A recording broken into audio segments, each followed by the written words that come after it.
tentang praktek dari tindakan coaching yang akan dilaksanakan kelompok 4. Nah, di sini saya sebagai Wedilakian sebagai observer, kemudian Bu Eis Rizka tidak sebagai coach, dan Pak Rohmanuddin sebagai coach. Saya persilakan. Assalamualaikum warahmatullahi wabarakatuh, Pak Rohman. Waalaikumsalam warahmatullahi wabarakatuh. Maaf nih ngeganggu waktunya sebentar. Mengganggu. Ini tumben nih. Ada apa nih? Iya nih Pak Rohman, saya tuh sedang resah gitu Pak Rohman, Iya. curhat gitu sama Pak Rohman. Kira-kira ini ada apa gitu? Ibu ngobrol-ngobrol, mungkin apa? Ada sesuatu yang akan kita diobrolkan gitu. Iya nih Pak Rohman, saya tuh ingin ngobrol sama Pak Rohman mengenai tentang pembelajaran anak di kelas gitu. Iya. Saya melihat anak-anak kemarin itu waktu ada guru induksi, guru pemula dari pengawas. Pengawas itu ke kelas saya untuk melihat saya sedang melakukan praktek peer teaching. Ternyata anak-anaknya itu tidak antusias Pak Rohman dalam pembelajaran saya. Iya. Gitu.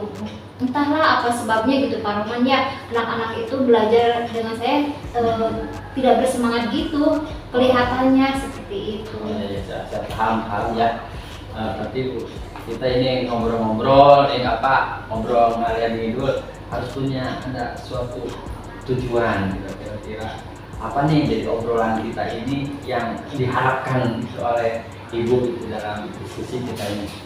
Ya, tujuan kita untuk berbicara ini, saya ingin mendapatkan sebuah solusi gitu Pak Rohman dari permasalahan saya ketika saya mengajarkan anak-anak di kelas. Anak-anak itu tidak antusias dalam pembelajaran gitu. Nah, kira-kira ini apa ya yang menjadi hal murid-murid atau anak-anak ibu itu tidak antusias dalam pembelajaran? Ya, mungkin saya itu terlalu monoton kayaknya Pak Rohman dalam mengajarkan anak-anak di kelas gitu. Menyampaikan materinya saya itu terlihat lebih dominan gitu kayaknya jadi membuat siswa saya tidak aktif untuk dalam pembelajaran. Saya terlalu banyak bicara, tidak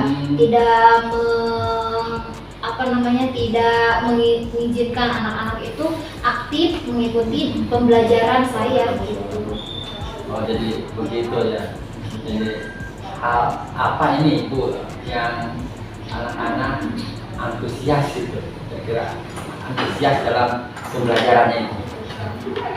Pernah sih waktu kemarin saya juga pernah mengajarkan di kelas saya untuk agar anak-anak itu antusias dalam pembelajaran. Biasanya saya tuh sebelum pembelajaran atau di awal pembelajaran saya menggunakan ice breaking gitu ya. Terus di dalam pembelajaran juga diselipkan permainan atau game-game yang edukatif agar menarik perhatian siswa untuk termotivasi lagi dalam pembelajaran gitu, seperti itu.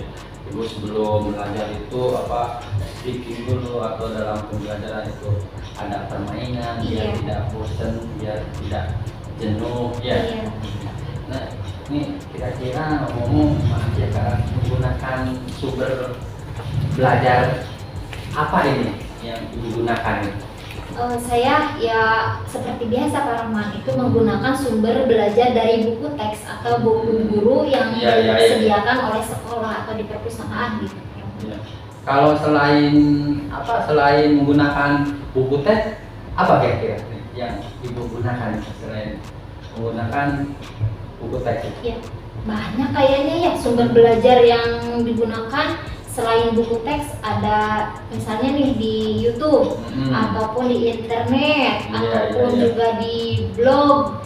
Banyak kayaknya sumber-sumber pembelajaran gitu, bukan hanya dari buku teks gitu ya. Apalagi sekarang nih zaman sekarang media digital itu kan semakin canggih gitu ya Pak Rohman. Dan sekarang itu ada yang keren lagi. Media TikTok juga, medsos juga bisa dijadikan pembelajaran kayaknya Pak Rohman. Iya betul. Itu salah satu sumber yang lain ya. Iya. Mulai YouTube atau yang sekarang lagi enak lagi keren itu TikTok. Ya, jadi itu dengan berbagai sumber belajar yang lain, jadi anak-anak itu tidak antusias, jadi tidak bosan, mengasihkan lah. Iya. Terus selanjutnya nih kira-kira Bu, apa nih rencana gitu ya, rencana Ibu dalam mengatasi masalah seperti ini? Rencana saya ingin membuat pembelajaran lebih mengasihkan gitu Pak. Membuat rancangan pembelajaran yang sangat mengasihkan. Saya ingin searching dulu di YouTube ataupun di media sosial lainnya agar di dalam pembelajaran saya itu lebih menarik perhatian siswa gitu. Dan saya juga ingin menerapkan pembelajaran diferensiasi istilahnya ya Pak ya. Ingin menyiapkan pembelajaran sesuai dengan kebutuhan siswa, sesuai dengan bakat dan minat siswa gitu. Ya, untuk rencana-rencana aksinya. Kira-kira ini ada rencana-rencana yang lain dan kapan gitu rencana-rencana tersebut dilakukan oleh Ibu? Ya inginnya secepatnya Pak. Setelah obrolan ini saya ingin lakukan gitu ya. Saya ingin kemudian rencana selanjutnya saya ingin berkolaborasi dengan guru-guru yang lainnya. Terus misalnya saya menunjuk Asep gitu Pak, untuk menunjuk untuk melihat saya, untuk mengamati gitu. Iya, mengamati saya dalam pembelajaran di kelas gitu agar ini menjadi acuan atau evaluasi bagi diri saya untuk memperbaiki pembelajaran selanjutnya. Jadi dari rencana tersebut nih Bu, kira-kira apa sih komitmen gitu ya, komitmen dari rencana itu? Ya, komitmen saya dari rencana ini ingin terus belajar memperbaiki pembelajaran saya di kelas gitu Pak. Ingin memperbaiki supaya anak itu lebih semangat lagi, lebih antusias lagi dalam pembelajaran saya gitu. Iya, itu ya rencana terus komitmen. Berarti ada suatu bisa dirangkum atau bisa disimpulkan, kira-kira apa dari kesimpulan obrolan kita ini gitu. Iya benar. Ya, kesimpulannya dari obrolan kita ini, dari permasalahan saya tadi yang dikemukakan ya Pak, dari permasalahan saya tentang pembelajaran di kelas yang kemudian siswa tidak antusias, alhamdulillah sekarang saya menemukan solusi gitu Pak. Solusinya saya itu akan menggunakan berbagai sumber belajar, bukan hanya dari buku teks. Saya akan menggunakan media pembelajaran berbasis digital seperti YouTube gitu ya Pak ya, TikTok dan lain sebagainya yang akan dijadikan nantinya sebuah pembelajaran di kelas. Saya juga ingin ini Pak, menerapkan pembelajaran merdeka belajar kepada murid saya agar mereka itu dapat sesuai dengan belajar sesuai dengan minat dan bakatnya masing-masing. Alhamdulillah ya, mudah-mudahan apa yang direncanakan itu tanggung jawab dari rencana tersebut berhasil ya. Amin, mudah-mudahan ya Pak. Terima kasih nih Pak. Saya maaf mengganggu waktunya. Tidak apa-apa, santai saja ya. Iya. Terserahkan gitu. Amin. Iya. Terima kasih Pak. Maaf nih saya buru-buru jam pelajaran. Ya, terima kasih. Assalamualaikum warahmatullahi wabarakatuh. Berdasarkan hasil pengamatan saya terhadap percakapan yang sudah dilakukan oleh Pak Rohman sebagai coach dan Bu Lis sebagai coaching, yang pertama dilihat dari kompetensi inti coaching. Di sini ada kehadiran utuh atau presence, sudah terdapat komunikasi aktif antara coach dan coaching, bersikap terbuka, ada rasa ingin tahu sampai pada akhir pembicaraan. Kemudian yang kedua, mendengarkan aktif. Fokus dan pusat komunikasi adalah pada diri coaching, yakni mitra bicara, sehingga coach akan lebih banyak mendengarkan dan lebih sedikit berbicara. Yang ketiga, coach mengajukan pertanyaan yang berbobot. Pertanyaan yang diajukan dapat menggugah orang untuk berpikir, menstimulasi pemikiran coaching, memunculkan hal-hal baru, dan mengungkapkan emosi.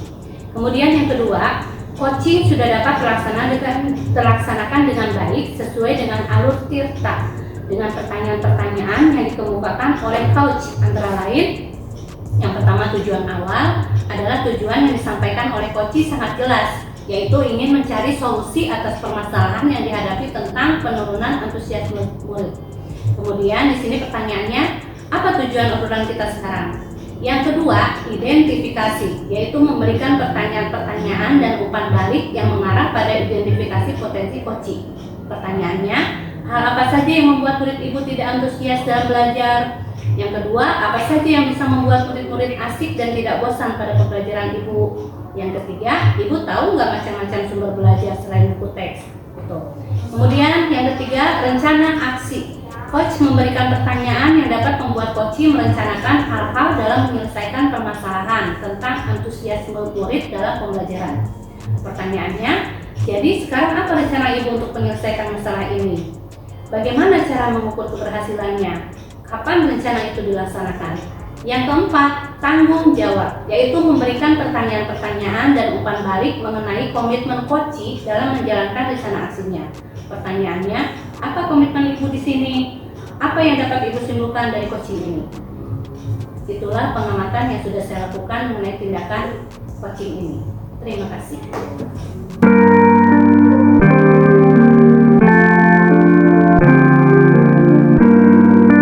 Assalamualaikum Ibu Is. Waalaikumsalam Bu Mary. Silakan duduk.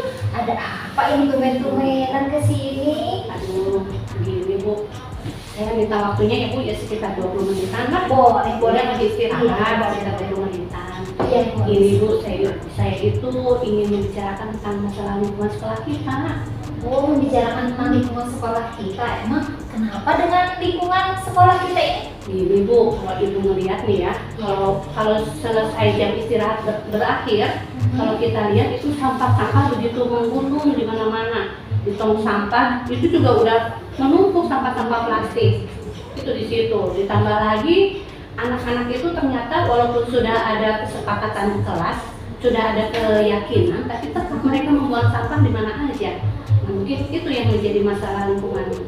Oh gitu ya Bu, jadi masalah lingkungan karena banyaknya sampah di sekolah kita gitu ya. Betul. Nah kemudian dengan melihat situasi ini nih Bu ya, bagaimana cara mengatasinya atau solusinya ini bagaimana Bu? Nah kan kita itu kan sekolah penggerak ya Bu. Nah jadi saya itu punya rencana begini.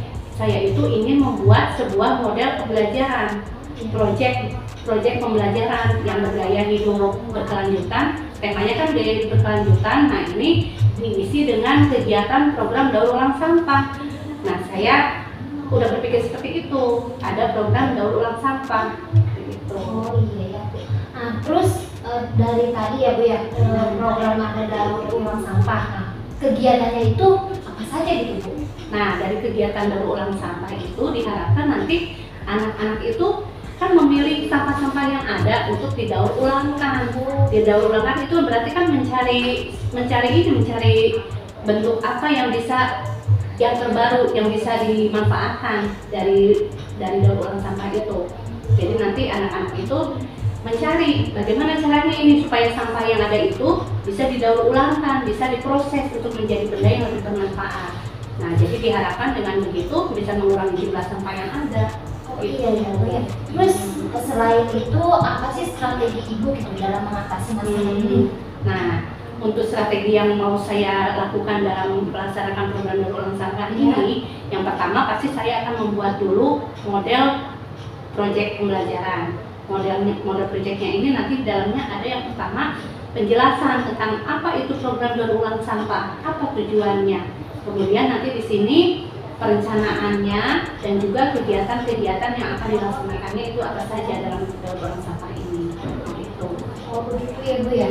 Terus untuk mencapai ini Bu, hasil keberhasilan ini atau ukurnya itu seperti apa Bu? Nah kalau misalkan program ini sudah terlaksana, maka kan akan terlihat kalau ukur keberhasilan itu dari mana. Kalau misalkan setelah kita melaksanakan program ini ternyata lingkungan sekolah kita bisa menjadi bersih gitu. Kemudian dengan adanya program ini kreativitas siswa itu semakin meningkat karena mereka kan akhirnya berpikir kira-kira produk apa ini yang bisa digunakan untuk mendaur ulang sampah ini, produk apa yang bisa dihasilkan. Nah itu maksudnya begitu.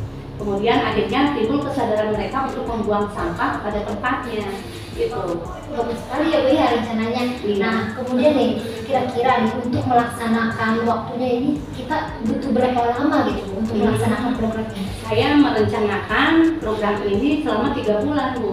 Jadi bulan yang pertama anak-anak itu akan diperkenalkan materi tentang sampah. Sampah organik itu kan ada yang disebut sampah organik, ada yang disebut sampah anorganik. Nah, jadi nanti dari sampah itu apa yang bisa didaur ulangkan itu apa? Nah, nanti kemudian siswa itu akan dibagi kelompok. Kelompok itu nanti akan mencari desain, kira-kira apa desain yang bisa mereka hasilkan dari daur ulang sampah itu. Nanti untuk bulan kedua dan bulan ketiga itu diisi dengan praktek untuk daur ulang sampah itu. Nah, nanti di bulan ketiga, di minggu terakhir, saya akan mengadakan pameran hasil produk-produk daur ulang sampah. Begitu. Itu kan untuk kelas 7, karena kita kan mereka belajarnya itu baru kelas 7 di SMP ini. Oh iya ya Bu ya. Nah terus selanjutnya nih, setelah rencana kegiatan program dan waktunya, nah untuk ini komitmen yang akan Ibu jalankan untuk melaksanakan program ini apa saja gitu komitmen? Nah, kalau komitmen yang saya miliki, apabila program ini sudah berhasil di kelas 7, saya akan melanjutkannya ke kelas 8 dan kelas 9 supaya terciptalah lingkungan sekolah yang bersih dan sehat gitu, dan juga kreativitas siswa itu bisa berkembang dari pelaksanaan program daur ulang sampah ini begitu. Sekali ya program yang nanti akan Ibu laksanakan gitu. Nah dari awal sampai akhir kita bicara nih Bu. Jadi apa nih kesimpulan dari kita itu hari ya. Jadi yang bisa saya simpulkan, tadi kan permasalahan saya itu merasa gergetan melihat sampah-sampah yang begitu berserakan di sekolah kita, sehingga lingkungan sekolah kita itu kan menjadi tidak sehat, ya, tidak mengenakan, tidak terlihat indah dipandangnya, juga menjadi sumber penyakit. Nah itu, akhirnya saya berpikiran bagaimana kalau saya melaksanakan program daur ulang sampah ini untuk mengatasinya. Di sini kan bisa mengembangkan kreativitas siswa, gitu. Nah mungkin begitulah. Gitu. Ya, bagus sekali program yang akan Ibu laksanakan. Semoga apa yang Ibu harapkan itu dapat segera terwujud dan tercapai ya. Iya. Ngomong-ngomong ini udah jam yang masuk nih Bu. Iya, ini sudah 20 menit ya. Makasih banget Ibu atas coaching yang sudah Ibu berikan. Saya semakin semangat untuk melaksanakan rencana saya ini. Tetap semangat ya Bu. Terima kasih Bu. Ya, Assalamualaikum. Waalaikumsalam. Baiklah, saya selaku observer atau pengamat akan memaparkan hasil pengamatan saya tadi. Berdasarkan hasil pengamatan saya terhadap percakapan yang sudah dilakukan oleh Ibu Uis sebagai coach dan Ibu Mary sebagai coaching. 1. Dilihat dari kompetensi inti coaching. A. Kehadiran utuh. Sudah terdapat komunikasi yang terbuka sehingga coach membantu munculnya mindset coaching tentang kompetensi yang akan dikembangkan. B. Mendengar aktif. Fokus pada apa yang dikatakan oleh lawan bicara dan memahami keseluruhan makna yang tidak terucapkan. C. Coach mengajukan pertanyaan yang berbobot dengan rasa sehingga menstimulus potensi yang dimiliki coach untuk melaksanakan rencana aksinya.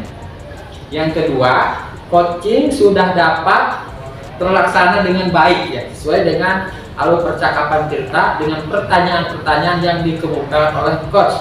Antara lain tujuan awalnya yang percakapannya yaitu saya minta waktunya kurang lebih 30 menit, bisa ya Bu? Apa tujuan dari percakapan kita kali ini? Nah itu tujuannya. Selanjutnya identifikasi apa yang menjadi masalah dengan lingkungan sekolah kita. Jadi kemungkinan apa yang bisa Ibu lakukan untuk mengatasi masalahnya? Bagaimana dengan kegiatan yang bisa menyelesaikan masalahnya? Nah, selanjutnya rencana aksi atau percakapannya sini. Bagaimana strategi yang akan dilakukan untuk menjalankan program ini? Bagaimana cara mengukur keberhasilannya? Berapa lama jangka waktu yang dibutuhkan untuk pelaksanaan program? Nah, terakhir tanggung jawab percakapannya sini. Apa komitmen Ibu di sini? Siapa dan apa yang dapat membantu Ibu dalam menjaga komitmen? Jadi, apa yang bisa Ibu simpulkan dari percakapan kita ini? Nah, demikianlah percakapan alur kita. Terima kasih. Assalamualaikum warahmatullahi wabarakatuh.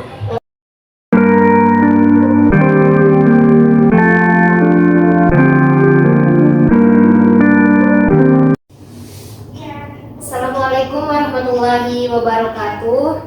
Perkenalkan, kami dari kelompok 4 yang akan melakukan praktek coaching dengan alur Tirta.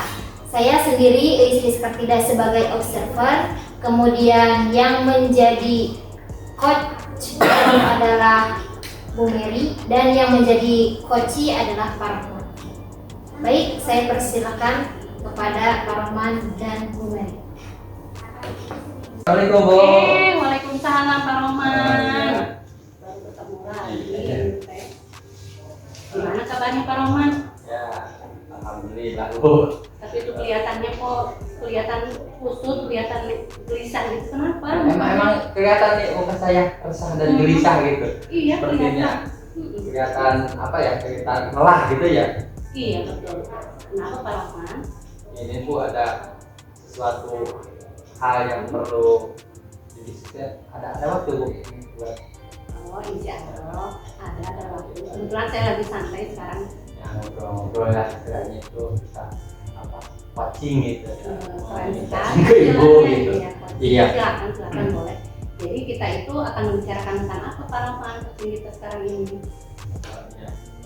Saya kan oleh kepala sekolah itu disuruh tugas tambahan saya selaku guru bimbingan dan konseling. Ya. Jadi saya disuruh untuk mengikuti lomba. Pertama saya sebagai pembina pramuka lomba tingkat 2. Terus karena sekolah kita ini kan sekolah penggerak ya. Kebetulan di BPGP itu ada lomba gebiar prospektif proyek penguatan pelajar Pancasila, dan terus juga karena saya guru bahasa Sunda, saya juga haruskan ikut lomba-lomba festival tunas bahasa ibu ya, seperti dongeng, bahasa Sunda, buku, bapak Biantara dan lain-lain itu. Jadi itu terlihat sekali ya begitu kerepotannya Bapak. Jadi bagaimana Bapak untuk menghadapi seperti itu? Ya sangat kerepotan sekali Bu. Jadi super sibuk lah istilahnya. Karena karena terutama festival tunas bahasa ibu dengan kebiar prospektif proyek pelajar Pancasila yang nanti sama-sama bulan depan. Jadi waktunya itu berdekatan sehingga saya itu harus bagi-bagi tugas istilahnya itu dengan yang lain, dikarenakan saya kurang konsentrasi kalau misalkan saya melatih kuku ya, yang melatih menulis aksara Sunda, coba siapkannya ke saya terus belum membuat modul-modul aksi nyata untuk biar perspektif P5 itu yang untuk pelajar Pancasila. Berarti ya kelihatan sekali begitu kerepotannya Bapak ya, harus melatih ini satu, harus melatih yang satu juga, kegiatannya berbentrokan seperti itu. Jadi kira-kira bagaimana solusi dari Bapak, apa sudah ada? Ya memang sih sebelumnya saya itu belum dikomunikasikan dengan kepala sekolah ya, tapi ya saya akan berkomunikasi dulu dengan atasan saya dan kepala sekolah. Nanti Iya. apa yang akan Bapak katakan kepada Bapak kepala sekolah? Ya, nanti saya ke Pak Kepala Sekolah itu supaya diadakan rapat koordinasi dan terus kita ini harus berkolaborasi dengan rekan-rekan guru yang lain gitu. Jadi intinya akan mengadakan kolaborasi dengan guru-guru yang lain. Kemudian bagaimana cara Bapak untuk mengkomunikasikan ini kepada guru-guru yang lain? Nah, saya itu setelah mengkomunikasikan di dalam rapat, saya akan memotivasi kepada rekan bahwa kegiatan-kegiatan ini tidak saya juga berpikir ini kegiatan sekolah padahal ya, tapi saya rasa saya lagi gitu ya. Terus saya juga ingin menggali potensi rekan-rekan guru yang lain, jadi biar saya tidak kewalahan, sehingga yang lain juga yang dapat diperdayakan sehingga acara-acara kegiatan lomba-lomba itu dapat berjalan dengan sesuai dengan jadwal gitu. Ya, jadi dengan kata lain, dengan adanya konsolidasi antara guru, maka semua kegiatan itu pasti akan terlaksana dengan baik. Harus ada kolaborasi antara semuanya, kerjasama antara semuanya.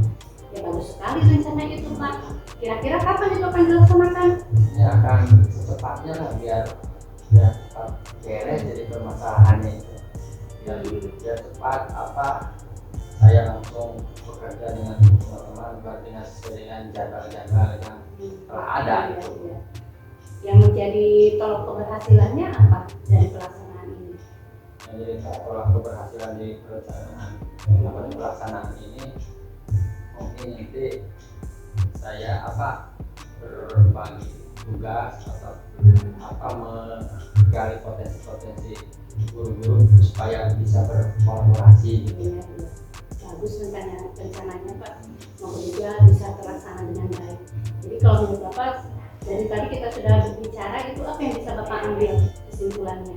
Jadi kesimpulannya itu Bu, mungkin saya harus mengkomunikasikan mungkin dengan kepala sekolah supaya berkolaborasi, supaya terkoordinir kegiatan ini dan supaya saya tidak repot-repot, supaya tidak super sibuk, harus berkolaborasi gitu sehingga kegiatan-kegiatan dapat berjalan dengan lancar. Mungkin ya Bu ya. Ya, moga-moga semua yang sudah Bapak rencanakan itu bisa terlaksana dengan baik. Jadi intinya di sini adalah harus ada kolaborasi antara semua guru untuk pelaksanaan semuanya. Jadi kan Bapak tidak merasa repot-repot lagi kan, tidak merasa kerepotan, tidak merasa terbebani. Semoga semuanya bisa terlaksana dengan baik. Semangat ya Pak. Alhamdulillah bisa terlaksana dan berarti saya terus siap begitu. Terima kasih Bu ya. Iya.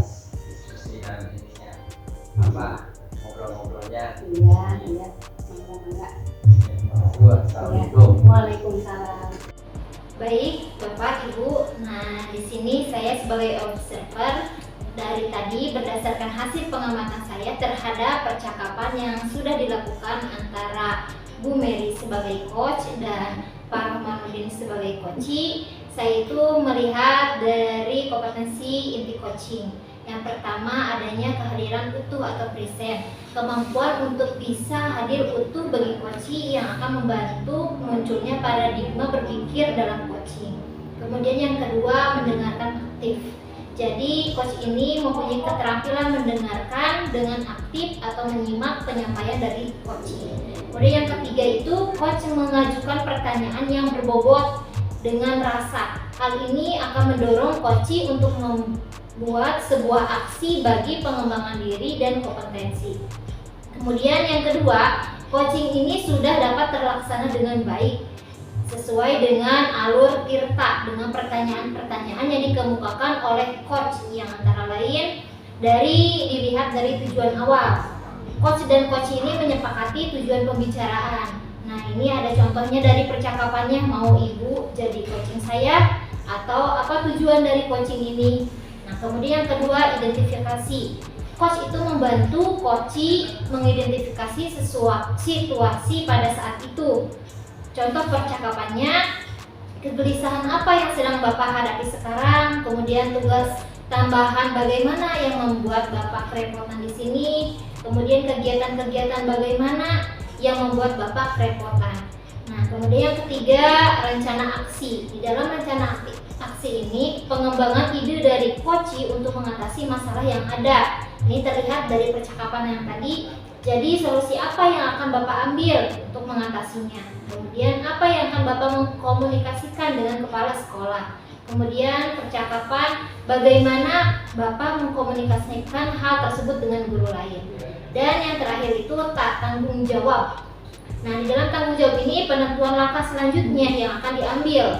Ini juga terlihat dari sebuah percakapan yang tadi, kira-kira kapan Bapak akan mengkomunikasikan hal ini. Kemudian jadi diskusi kali ini apa yang dapat kita simpulkan gitu. Nah, mungkin ini pengamatan dari saya. Sekian, terima kasih. Wassalamualaikum warahmatullahi wabarakatuh.